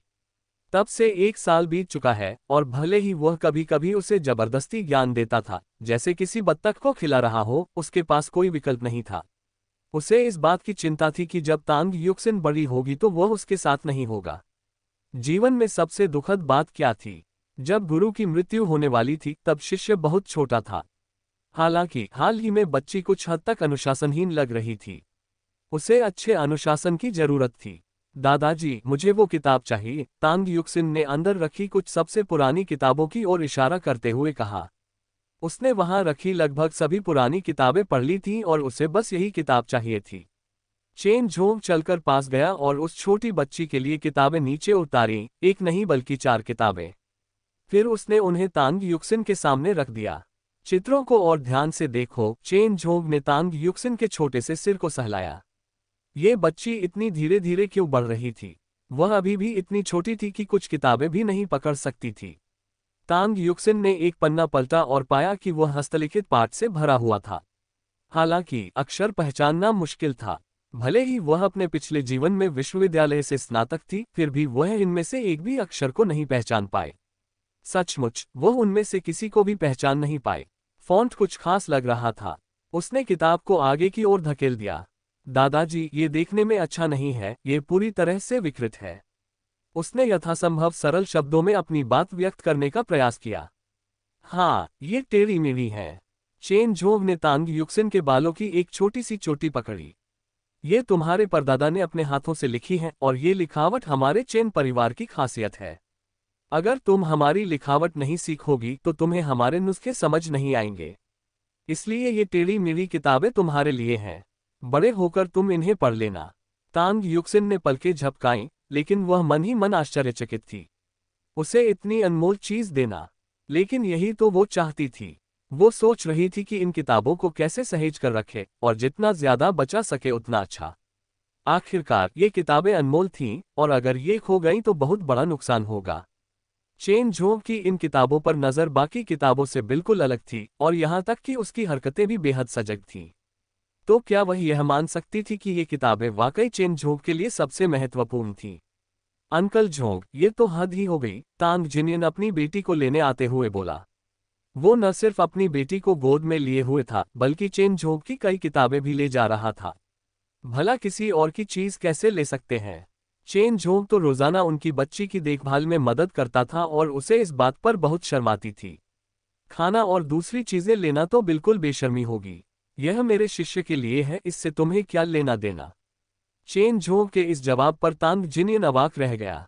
और शिष्य शब्द के साथ ही तांग युक्सिन को आधिकारिक तौर पर एक दर्जा मिल गया। अब से यहाँ आना उसका अधिकार था और यहाँ तक कि अगर वह अपने गुरु का भोजन भी खा ले तो ये पूरी तरह से जायज होगा। और अपने गुरु से कुछ लेना भी ठीक था। जब तांग युक्सिन घर लौटी तो उसने इन किताबों को प्लास्टिक में लपेटकर अपने छोटे से बिस्तर के नीचे रख दिया। उसे इस बात से कोई फर्क नहीं पड़ता था कि वह इनमें लिखे एक भी अक्षर को नहीं समझ सकती थी, इन्हें देखना व्यर्थ ही होता। युक्सिन, युक्सिन, बाहर से कोई उसका नाम पुकार रहा था। वह अपने बिस्तर से उठी, अपने छोटे जूते पहने और बाहर भाग गई। उसके दरवाजे पर उसकी उम्र की 2 छोटी लड़कियां खड़ी थीं जो खाली समय में एक साथ खेलती थीं। उनमें से एक उससे बड़ी थी, लगभग 6 या 7 साल की, और बाकी दोनों उससे छोटी थीं, लगभग उसकी उम्र की, शायद 3 या 4 साल की। बड़ी बच्ची का नाम झांग शियाया था, जो पड़ोस के एक परिवार की थी। वह वाकई बड़ी थी, 8 साल की। देर से जन्मदिन होने के कारण उसने अभी तक स्कूल जाना शुरू नहीं किया था, स्कूल उसे अगले साल तक दाखिला नहीं देगा। इसलिए वह यहीं रहती थी, अपने परिवार को खेती में मदद करती थी और खाली समय में छोटे बच्चों के साथ खेलती थी। तांग युक्सिन की नज़र एक लड़की पर पड़ी। वह लड़की दुबली पतली और सांवली थी, उसकी नाक से बलगम बह रहा था जिसे उसने तुरंत सूंघकर वापस अंदर खींच लिया। तांग युक्सिन को याद नहीं आ रहा था कि वह लड़की कौन थी। उसे धुंधली सी एक आकृति याद थी, लेकिन पिछले जन्म में 3 साल की उम्र के बाद वह गांव में कम ही लौटी थी, इसलिए उसकी यादें अस्पष्ट थीं। पुनर्जन्म के बाद से उसे परिचित चेहरे कम और अजनबी चेहरे ज्यादा दिखाई देते थे। बहन याया, ये कौन है? वह दौड़कर आए और बड़ी लड़की का हाथ पकड़ लिया, मानो उसे डर हो कि झांक शियाया को ले जाया जाएगा, जिससे वह सतर्कता की भावना से भर गई। ये येन दी है। वो अभी अभी अपने गृहनगर से गांव में रहने के लिए लौटी है। येन दी। तांग युक्सिन को याद नहीं आ रहा था कि येन दी कौन थी। गांव में कई येन दी थीं। उसके नाम से साफ था कि वह परिवार नियोजन नीतियों की उपज थी। लेकिन वह जानी पहचानी सी लग रही थी। तांग युक्सिन को लगा कि उसका उससे कोई संबंध है, वरना वह बाकी सबको भूलकर उसे याद रखती। झांक शियाया बच्चों को नदी किनारे ले गई, थोड़ी मिट्टी खोदी, उसे जमीन पर फेंका और हर बच्चे को एक एक टुकड़ा दिया। झांक शियाया निस्संदेह उन सब में सबसे बड़ी और समझदार थी। वह न केवल उम्र में बड़ी और समझदार थी, बल्कि सभी बच्चे उसकी उम्र के कारण उसका सम्मान करते थे। इसलिए ये छोटे बच्चे झांक शियाया को अपना आदर्श मानते थे। बेशक झांक शियाया ने तांग युक्सिन को मिट्टी का एक टुकड़ा भी दिया और कहा कि उन्हें इससे एक चूल्हा और एक बर्तन बनाना चाहिए। तांग युक्सिन ने अपने साफ सुथरे छोटे हाथों और आज ही पहने हुए साफ कपड़ों को देखा। उसे मिट्टी से खेलना पसंद नहीं था। जहां दूसरे बच्चों के कपड़े उनकी माताएं धोती थीं, वहीं उसके कपड़े उसके पिता धोते थे। उसके पिता पहले से ही बहुत व्यस्त और थके हुए रहते थे, इसलिए कभी कभी उसके चाचा उसके कपड़े धोने में मदद करते थे। तांग परिवार के पुरुष घर में रहने वाले, शांत और भरोसेमंद किस्म के लोग थे, जिनकी सराहना केवल पारखी नजर वाले ही कर सकते थे। झांग येंदी ने अपनी लंबी बहती नाक को सूंघा। युक्सिन, क्या तुम नहीं खेल रही हो? नहीं। तांग युक्सिन ने अपनी गोरी कोमल छोटी उंगलियों को चुटकी से दबाते हुए कहा, पापा ने आज मुझे नए कपड़े पहनाए हैं, मैं नहीं चाहती कि वे गंदे हों। तो फिर तुम मुझे अपना दे दो। झांग येंदी ने अपने मिट्टी से सने हाथों से तुरंत तांग युक्सिन के हाथ में पकड़ी मिट्टी की गांठ को पकड़ने के लिए हाथ बढ़ाया, मानो कोई उसे छीन लेगा। तांग युक्सिन ने अपनी भौहें थोड़ी सी सिकुड़ी। यह एहसास इतना जाना पहचाना क्यों लग रहा था। झांग येंदी कितना आम नाम है, फिर भी अतीत की कौन सी घटनाएं ऐसी हो सकती हैं जिन्हें वह इस व्यक्ति से जुड़ी अपनी यादों से भुला सकती है। येंदी, तुम्हारा उपनाम क्या है? तांग युक्सिन जमीन पर घुटनों के बल बैठी, अपनी छोटी उंगली से हथेली को छू रही थी। उसका चेहरा नन्ही बाउजी की तरह कोमल और प्यारा था। ग्रामीण इलाकों के बच्चे बचपन से ही मेमनों की तरह आज़ादी से खेलते कूदते और बड़े हो जाते हैं। यहाँ के सभी बच्चे इसी तरह बड़े होने के आदी थे, इसलिए उन्हें थोड़ा बहुत गंदा होने से कोई फर्क नहीं पड़ता था। लेकिन तांग युक्सिन सबसे अलग थी। वह हमेशा साफ सुथरी और शांत रहती थी, इसलिए गांव वाले हमेशा कहते थे कि तांग युक्सिन शहर की बच्ची जैसी है। जब भी तांग युक्सिन ये सुनती, वह कुछ हद तक असहाय महसूस करती। 30 साल की एक महिला को बच्चों के साथ मिट्टी में खेलते हुए देखकर उसका मन करता कि काश वह भी अपने विचार व्यक्त कर पाती। महाराज, मैं ये बिल्कुल नहीं कर सकता। झांग येंदी ने अपना चेहरा ऊपर उठाया। वो दुबली पतली और सांवली थी। उसकी छोटी छोटी आंखें और लाल गाल थे, जो उत्तर पश्चिमी लोगों की विशिष्ट शारीरिक विशेषताएं हैं। मेरा उपनाम भी झांग है। मेरा नाम झांग येंदी है। झांग येंदी। तांग युक्सिन के दिल में अचानक एक कड़वाहट सी पैदा हो गई। वो वही थी। उसे यकीन नहीं हो रहा था कि वो वही है। बचपन में वो बिल्कुल अलग दिखती थी, लेकिन बड़ी होकर वो पूरी तरह बदल गई, बेहद खूबसूरत, शालीन और एक ऐसे पति से शादीशुदा जिसका हर औरत सपना देखती है। लेकिन उस समय वह झांग येंदी नाम का इस्तेमाल नहीं करती थी। इसके बजाय उसने अपना नाम बदलकर झांग शियाओमेई रख लिया था। इसलिए इसमें कोई आश्चर्य नहीं कि तांग युक्सिन को नाम तो याद था, लेकिन वह उस व्यक्ति से मेल नहीं खा पा रही थी। झांग शियाओमेई, जो पहले झांग येंदी के नाम से जानी जाती थी, से उनकी मुलाकात अस्पताल में सिर्फ एक बार हुई थी। उस समय झांग शियाओमेई उन्हें पहचान नहीं पाई थी, जबकि उन्होंने झांग शियाओमेई को पहचान लिया था। झांग शियाओमेई का रूप रंग वाकई काफी बदल गया था, लेकिन वह वही सुनहरी फीनिक्स थी जो उनके गांव से निकलकर आई थी और उन्होंने गुनिंग से शादी की थी। तांग युक्सिन की आंखों में एक चमक कौंध गई। वो वास्तव में झांग यिंदी के वर्तमान रूप में भविष्य की झांग शियाओमेई की झलक पाना चाहती थी। लेकिन अफसोस की बात है कि उसे एक बाल भी मिलता जुलता नहीं मिला, पूरी तरह से एक जैसी शक्ल तो दूर की बात है। झांग यिंदी की आंखें छोटी, नाक चपटी और चेहरा चौकोर हो गया था। एक डॉक्टर होने के नाते तांग युक्सिन ये बात भली भांति जानती थी कि कद बढ़ने पर भी चौकोर चेहरा कभी भी तीखे, अंडाकार चेहरे में नहीं बदल सकता। इसलिए इसका मतलब सिर्फ ये था कि झांग शियाओमेई की अंतिम उपस्थिति सुंदरता में परिपक्वता का परिणाम नहीं थी, बल्कि प्लास्टिक सर्जरी का परिणाम थी। लेकिन उसने अपने पास जो कुछ था उसकी कदर क्यों नहीं की? श्री गु एक अच्छे इंसान थे। अगर वह होती तो चाहे जीवन हो या मृत्यु, वह उसे कभी भी इस तरह निर्दयता से बिना कुछ कहे नहीं छोड़ती। किसी गंभीर बीमारी से पीड़ित व्यक्ति के लिए ये किसी भी अन्य चीज से कहीं अधिक दुखद हो सकता था। यिंदी ने अपना काला चेहरा ऊपर उठाया, उसका सिर उलझन में झुका हुआ था, उसका चेहरा मटमैला था। काला और दुबला पतला, साधारण चेहरे की विशेषताओं वाला, उसके चेहरे पर रंग का कोई निशान नहीं था। वह अनजाने में कांप उठी और फिर अपनी नजरें नीचे कर ली, मानो उसने कोई भूत देख लिया हो। वह तांग युक्सिन से दूर भाग गई। शिन शिन, तभी तांग जिजुन अपनी भतीजी को लेने आ गया। अंकल। तांग युक्सिन दौड़कर आए और तांग जिजुन के पैर से लिपट गई, अपना छोटा सा चेहरा ऊपर उठाते हुए बोली, आप घर कब आए अंकल? तुम्हारे खाने का समय हो गया है, तुम्हारे पापा ने आज चावल बनाए हैं। उसने कहा, चलो हम घर जा रहे हैं। तांग जिजुन अपनी भतीजी को लेकर घर की ओर चल पड़ा।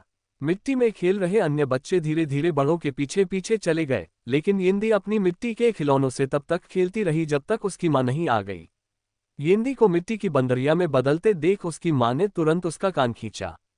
यिंदी का पालन पोषण उसकी दादी ने किया था, क्योंकि उस समय गर्भनिरोधक बहुत सख्ती से लागू थे और 2 बेटियों वाले परिवारों को नसबंदी करवानी पड़ती थी।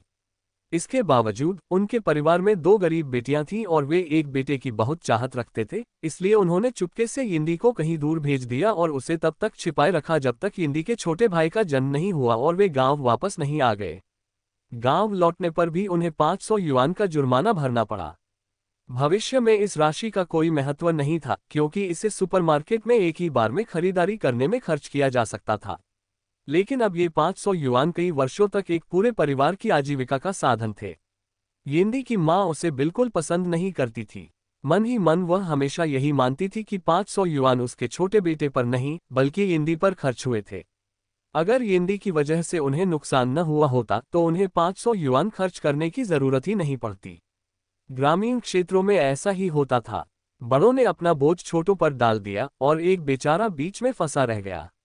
यिंदी भी ऐसी ही थी, जो इसी माहौल में पली बढ़ी, जिसके कारण उसका स्वभाव स्वार्थी हो गया।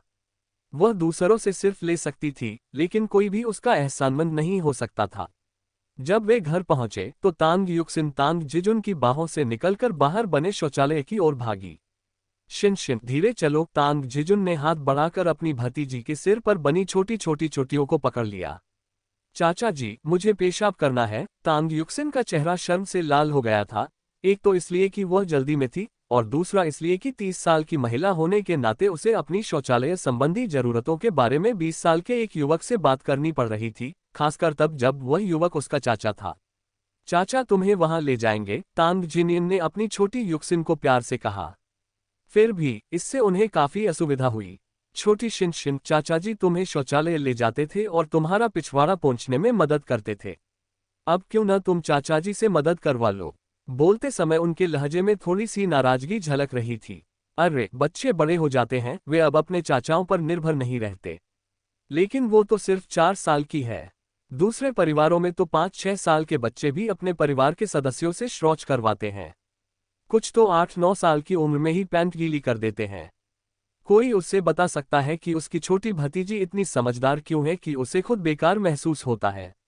समय तांग युक्सिन का चेहरा शर्म से लाल हो गया था। वह घर नहीं लौटी थी। भला एक बच्चा ये कैसे समझ सकता है? जब भी उसे याद आता कि उसके चाचा ने उसके लिए उसका मलमूत्र साफ किया था, तो उसका मन करता कि वह किसी दीवार पर अपना सिर पटक दे। बच्चे शायद शर्म को न समझें, लेकिन वह तो एक वयस्क थी, क्या उसे शर्म की भावना का बोध नहीं था?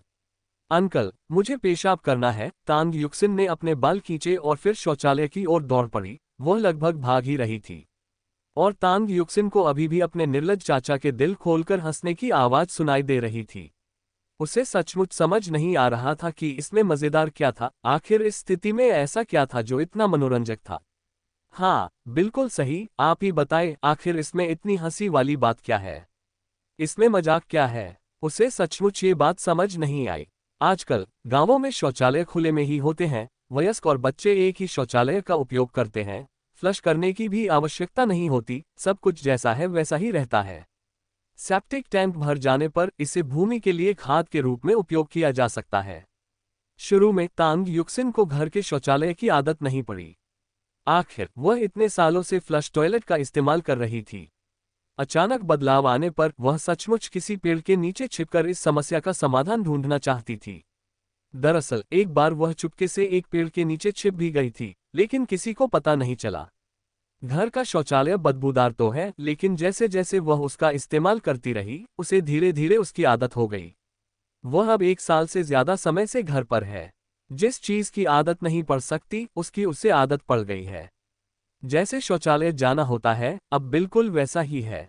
अपना काम खत्म करने के बाद उसने एक ईंट से टॉयलेट पेपर फाड़ा और बड़ी मुश्किल से अपने नितंबों को ठीक से पोंछा। फिर भी वो पसीने से तरबतर हो गई। वह अभी भी बहुत छोटी थी। अपने छोटे हाथों को मुट्ठी में कसते हुए देखकर वह अभी भी ज्यादा कुछ नहीं कर सकती थी और उसे आज्ञाकारी बच्चे की तरह व्यवहार करना पड़ता था। शौचालय से बाहर आने के बाद वह बेसिन की ओर भागी और अपने हाथ धोने ही वाली थी। बच्चे, तुम इतने साफ सुथरे कैसे हो? तांग जिजुन ने अपनी छोटी भतीजी के गालों को चुटकी भरते हुए कहा, क्या ये कुछ ज्यादा ही साफ सफाई नहीं है?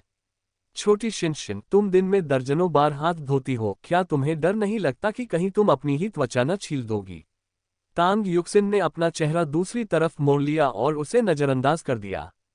बाहर तांग जिनियन अपनी हंसी नहीं रोक सका और जोर से बोला, क्या तुमने उसे फिर से नाराज कर दिया? तांग जिजुन ने अपना सिर खुजाते हुए कहा, मैं तो बस उसकी शौच में मदद करना चाहता था और वो भाग गई। अब तो वो मुझसे बात भी नहीं कर रही है। और तांग जिनियन हंसते हंसते लोटपोट हो गया। क्या मैंने तुम्हें पहले नहीं बताया था? वह अब बड़ी हो गई है, उसे शर्म महसूस करना आता है। भाई, वो कितनी बड़ी हो सकती है? वो तो सिर्फ 4 साल की है। 4 और 3 में क्या फर्क है? पिछले साल तक तो वो पूरी तरह से दूसरों पर निर्भर बच्ची थी, अचानक से इतनी बड़ी हो गई है कि लोगों को कपड़े नहीं पहनने देती, चेहरा नहीं धोने देती, यहाँ तक कि अपना पिछवाड़ा भी खुद साफ कर लेती है। तांग जिजुन ने अपनी बेटी के छोटे से सिर पर हाथ रखा और धीरे से आह भरी, शायद यह उसकी माँ की वजह से हो। फिर से सांग झिलान का नाम आते ही तांग जिजुन का चेहरा गुस्से से लाल हो जाता था। भले ही उनका तलाक हो गया हो, लेकिन क्या बच्चा अभी भी उसका अपना खून नहीं है? उसकी नौकरी तांग गांव के इतने करीब है, फिर भी वह अपने बच्चे को देखने क्यों नहीं आती? तांग जिनियन चुप हो गए और अपनी बेटी के साथ खाना खाने लगे। तांग युक्सिन आज्ञाकारी होकर चम्मच से एक एक निवाला चावल खा रही थी, एक दाना भी नहीं गिरा रही थी। घर में आमतौर पर नूडल्स या पकौड़ी ही बनती थी। क्या उसने कभी कुछ और खाने की इच्छा जताई थी? 3 साल की होने से पहले वह काफी नखरे करती थी और अक्सर पास की दुकान से चीजें मंगवाती थी। लेकिन 3 साल की होने के बाद ऐसा लगा जैसे वह रातों रात बड़ी हो गई हो, अचानक इतनी समझदार हो गई हो। ऐसा लगता था जैसे उसे पता चल गया हो कि घर की आर्थिक स्थिति ठीक नहीं है, और अब वह अपनी पसंदीदा दुकान की तरफ देखती भी नहीं थी। भाई, मेरा खाना हो गया। तांग जिजुन ने अपना कटोरा नीचे रखा और मुंह पोंछा। मैं अब खेतों में जाऊंगा, मिट्टी को जोतूंगा और जितनी जल्दी हो सके फसलें बो दूंगा। ठीक है, आप जाए। तांग जिनियन ने मेज पर रखे कटोरे साफ किए। बच्चों के आराम से बैठ जाने के बाद वह जिजुन के पास जाएगा। भाइयों ने अपनी संपत्ति, यहाँ तक कि जमीन भी कभी बांटी नहीं थी, वह सब साझा थी। घर में महिलाओं के न होने के अलावा वे अन्य ग्रामीणों से अलग नहीं थे। वे हमेशा खेतों में व्यस्त रहते थे, आराम के लिए शायद ही कोई दिन मिलता था। और गांव के ज्यादातर लोग इसी तरह रहते थे। बर्तन धोने के बाद तांग जिनियन तांग युक्सिन को चेन झोंक के घर ले गया और फिर खेतों की ओर चल पड़ा। अगर भाई बहन जल्दी बुवाई शुरू कर दें तो बीज बोने के बाद उन्हें थोड़ी राहत मिलेगी। तांग युक्सिन को चेन झोंक के घर में रहने की आदत थी। गांव के अन्य बच्चों के विपरीत जो कीचड़ में खेलते थे, वह किसी धनी परिवार की लाडली युवती की तरह साफ सुथरी थी। गांव के बच्चों की तुलना में वह बिल्कुल निर्मल थी, इसलिए तांग युक्सिन किसी और की बच्ची जैसी लगती थी। कम से कम ग्रामीणों की नज़र में तांग युक्सिन को रोजाना कपड़े धुलवाने की जरूरत नहीं पड़ती थी, और तांग जिनियन को कभी भी शरारत करने पर उसे डांटना नहीं पड़ता था। तांग युक्सिन के आकर्षण ने सभी का दिल पिघला दिया। वह फिलहाल सुन झोंक से लिखना सीख रही थी, जिसकी शुरुआत उसने ब्रशवर्क से की। हालांकि वह छोटी थी, लेकिन कई महीनों की उसकी अथक मेहनत रंग लाने लगी थी। 6 महीने बाद जब वह थोड़ी बड़ी हो गई तो चेन झोंग ने उसे सिलाई सिखाना शुरू किया। शुरुआत में वह रुई से भरे कपड़े के टुकड़े पर सुई चुभोकर अभ्यास करती थी। जब भी तांग जिनियन उसे ऐसा करते देखता, वह चिंतित हो जाता। उसका मन करता कि उसे वहीं से अपने साथ ले जाए। आखिर सुई अगर गलती से उसे चुभ जाए तो क्या होगा? वह आधे महीने तक इस बात को लेकर परेशान रहा। चिंता के मारे उसके मुंह में छाले भी पड़ गए। आखिरकार उसे एहसास हुआ कि तांग युक्सिन को सुई से डर नहीं लगता था और वह सिलाई में बहुत सावधानी बरतती थी, कभी खुद को चोट नहीं पहुंचाती थी। इतना भावुक मत बनो, चेन झोंग ने तांग जिनियन की चिंताओं को खारिज करते हुए कहा। सिर्फ इसलिए कि तुम मंदबुद्धि हो, इसका मतलब यह नहीं है कि बाकी सब भी मंदबुद्धि हैं। उस टिप्पणी से मुझे बहुत गहरा दुख हुआ। शुरू में तांग युक्सिन की सिलाई की तकनीक कोमल थी और वह बहुत कम बल लगाती थी। हालांकि सुन झोंग के अनुसार सिलाई सीखना कम उम्र से ही शुरू कर देना चाहिए। तब तक अभ्यास करते रहें जब तक कि सुई आपके शरीर का हिस्सा न लगने लगे। इससे जब पेशेवर रूप से इसका उपयोग करने का समय आएगा तो यह स्वाभाविक रूप से आएगा। उन्होंने बताया कि उन्होंने भी युक्सिन की उम्र के आसपास ही सिलाई सीखना शुरू किया था। हालांकि उस उम्र में उनकी तुलना में युक्सिन कहीं अधिक एकाग्रचित थी। एक्यूपंक्चर का अभ्यास करना एक बेहद थकाऊ प्रक्रिया है, लेकिन ये कुछ ऐसा है जिसमें तांग युक्सिन दृढ़ रह सकती है। इसलिए उन्हें और भी दृढ़ विश्वास हो गया कि उन्हें तांग युक्सिन को प्रशिक्षित करना ही होगा। इस तरह उन्हें एक उत्तराधिकारी मिल जाएगा और उनके चेन परिवार की प्रतिष्ठित चिकित्सा प्रतिभाएं नष्ट नहीं होंगी। हालांकि नीरसता की बात करें तो तांग युक्सिन की राय में कॉलेज प्रवेश परीक्षा की तैयारी के 3 साल से ज्यादा उबाऊ कुछ नहीं हो सकता था। पढ़ाई के कठिन शेड्यूल के कारण, खासकर अपने अंतिम वर्ष में, उसे अक्सर पर्याप्त नींद नहीं मिलती थी। उस समय उसके अंक कम होने के बावजूद उसने विश्वविद्यालय में प्रवेश पाने के लिए दिन रात पढ़ाई की। उसने इतनी मेहनत की कि उसे कभी अच्छी नींद नहीं आती थी और वह मुश्किल से ही 8 घंटे सो पाती थी। आमतौर पर वह आधी रात के बाद ही सोती थी और सुबह लगभग 5 बजे उठती थी।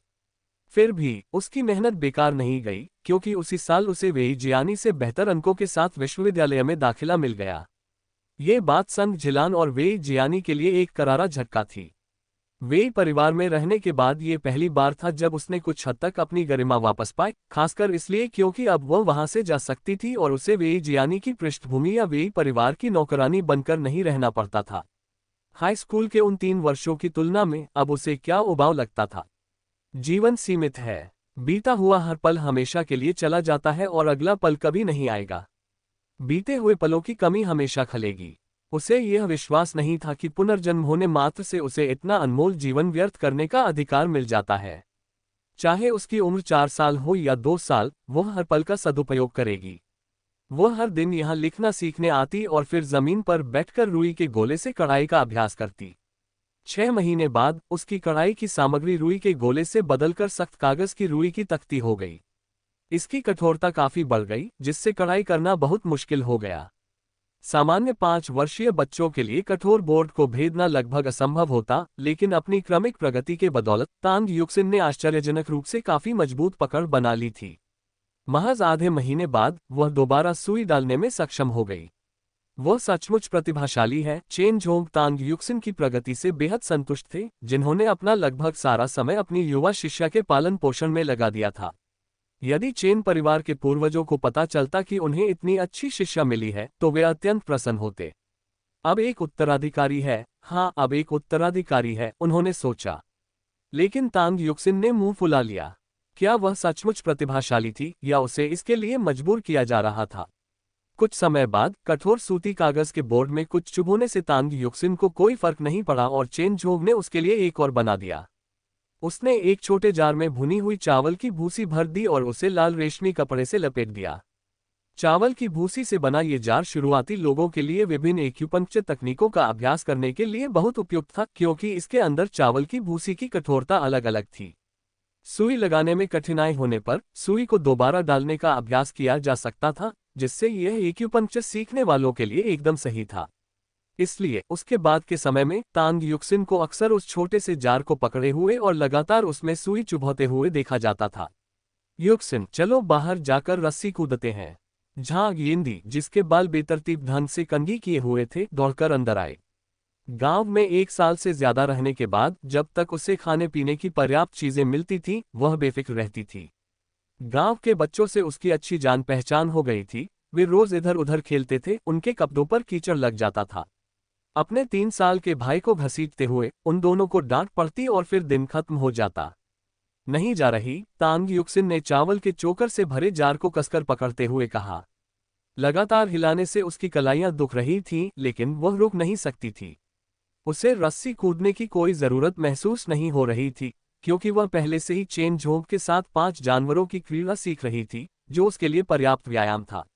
रस्सी कूदे बिना भी वह मोटी नहीं होने वाली थी।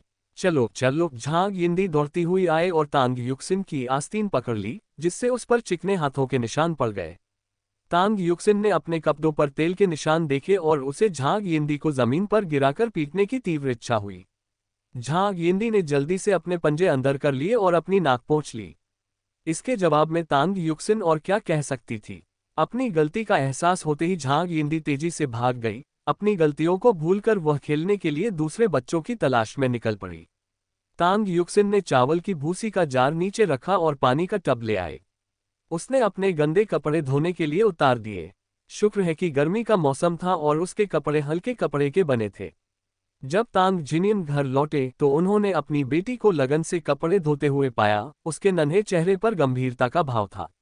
एक पिता के रूप में वे मिली जुली भावनाओं से भर गए, अपनी बेटी के अच्छे व्यवहार पर गर्व, लेकिन उसकी समय से पहले परिपक्वता पर दुख। उसकी उम्र का और कौन सा बच्चा अपने कपड़े खुद धोएगा। वह न केवल अपने कपड़े धोती थी बल्कि अपने पिता और जिजुन के कपड़े भी धोती थी, और वही ये काम एक वयस्क की तरह कुशलता से करती थी। पापा, तांग युक्सिन ने तांग जिनियन को देखते ही दौड़कर उनका अभिवादन किया। उसने अपनी बाहें उनके पैर से लिपटा दी, जिससे उनकी पतलून गीली हो गई, लेकिन उन्हें इससे कोई फर्क नहीं पड़ा। वह हंसा और अपने पीछे से एक टोकरी निकाली। शिन शिन, देखो, पापा ने आज किसी के यहाँ बढ़ई का काम किया है और उन्होंने मुझे बदले में थोड़ा मांस दिया है। क्या मैं इसे तुम्हारे लिए पका दूं? ठीक है। तांग युक्सिन की आंखें खिलखिलाकर अर्धचंद्राकार हो गईं और वह खिलखिला उठी। ग्रामीण परिवारों में मांस खाना आम बात नहीं थी। अधिकांश लोग इसे साल में केवल एक बार, नव वर्ष के त्योहार के दौरान ही खा पाते थे, और तब भी इसे सावधानीपूर्वक बांटकर खाना पड़ता था। लेकिन उनके परिवार में मांस खाने का मौका हमेशा तांग युक्सिन को ही मिलता था। तांग जिनियन और तांग जिजुन केवल मांस का सूप पीकर संतुष्ट थे।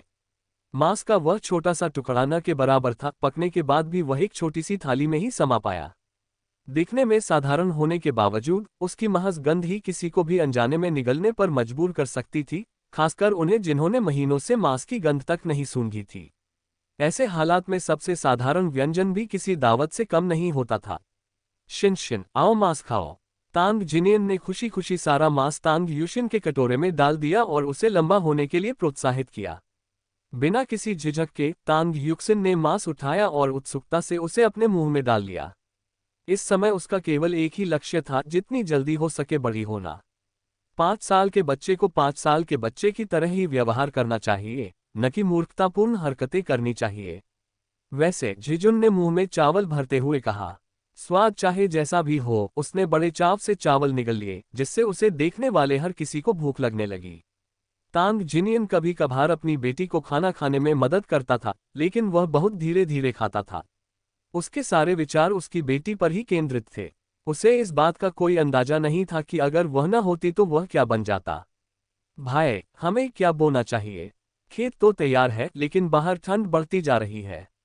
अगर हमें सर्दियों की सब्जियां बोनी है तो हमें बहुत सारी प्लास्टिक की चादरें खरीदनी पड़ेंगी। मुझे नहीं लगता कि हमारे पास अब इतने पैसे बचे हैं।